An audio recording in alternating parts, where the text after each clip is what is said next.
All right, good evening, everybody. It's your boy Akeen, and welcome to today's blog. The Cincinnati Bengals had the 24th pick of the 2014 NFL Draft. This team went 11-5 last season, and once again, they lose in the first round of the playoffs. Shows a lot of potential during the regular season, but once they get to the playoffs, they act like they don't even know how to play football and play Cincinnati football. Now, they lost at home against the San Diego Chargers in that playoff matchup last season. Now, I'm kind of sick and tired of seeing them exiting in the first round. I think they should at least make it to the AFC Championship. They have the youth and the talent to make it to the AFC Championship or possibly even a Super Bowl. They have a lot of potential. I love to see young teams with great talent around them on both sides of the field. They had a well-worked defense. We're actually 5th in the league in rushing yards allowed as well as passing yards allowed. And offensively, they were 8th in the league in passing while 18th in the league in rushing. Now, let's talk about some particular players. A.J. Green led the way, and he at receiver position were well over 1,400 yards, and the Cincinnati Bengals decided to option for him for him to stay for another season,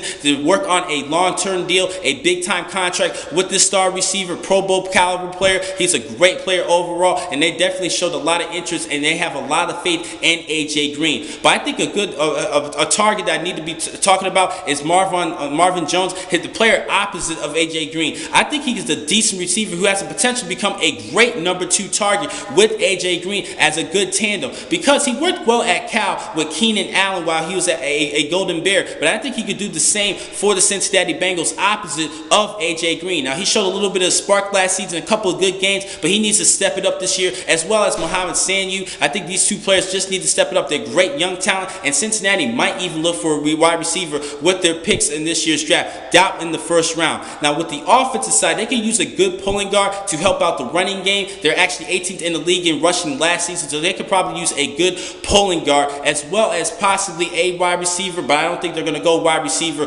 with their first pick. Now, on the defensive side, they were pretty great. They had a great defense, 5th in the league in rushing and 5th in the league in passing, with Vontaze Burfict leading the way and leading the league in tackles with 171. And he has a lot of great young talent around him, but he lost a good defensive lineman in Michael Johnson, who signed a multi-year deal with the Tampa Bay Buccaneers. He's no longer with the team, so that's a tough loss. So they could probably address the defensive end with their first selection. Now, on the defensive side, they could use a defensive end, an outside linebacker, or a cornerback with this selection. And I think they're going to go with a defensive end. And the defensive end who's actually been raising his draft status for the past couple of weeks is D. Ford out of Auburn. He's a great talented defensive end, and I think he could help a lot of the other young defensive ends like Sam Montgomery or Marcus Hunt. These two players are entering their second season, and that's why I was a little bit of debate where they should go with a defensive end or a cornerback, because they still have Montgomery and Hunt on the way, who still shows a little bit of spark, and they're young players, talented players who could work well at the defensive end to replace of Michael Johnson. But they're probably just going to go with another defensive end with this pick, and I think that D4 could be that guy. But who I think they're probably going to pick up is a cornerback in Kyle Fuller out of Virginia Tech. He's a talented player. He probably should be still on the board, and I think the Cincinnati Bengals will go corner with this pick and go with Kyle Fuller. But I suggest them to go with the defensive end to replace on Michael Johnson and still see if these young players can work well in rotation, and to see if even if these young players are capable to work well at the defensive end, like Sam Montgomery, Hunt, as well as D. Ford. If they decide to go with them, I think they should go with D. Ford, because I think he will be a good available pick for them at the defensive end position, a player who's actually been raising his draft status for the past couple of weeks. So I'm going to have to go with D. Ford, or who they should pick, but who they will probably pick is Kyle Fuller out of Virginia Tech.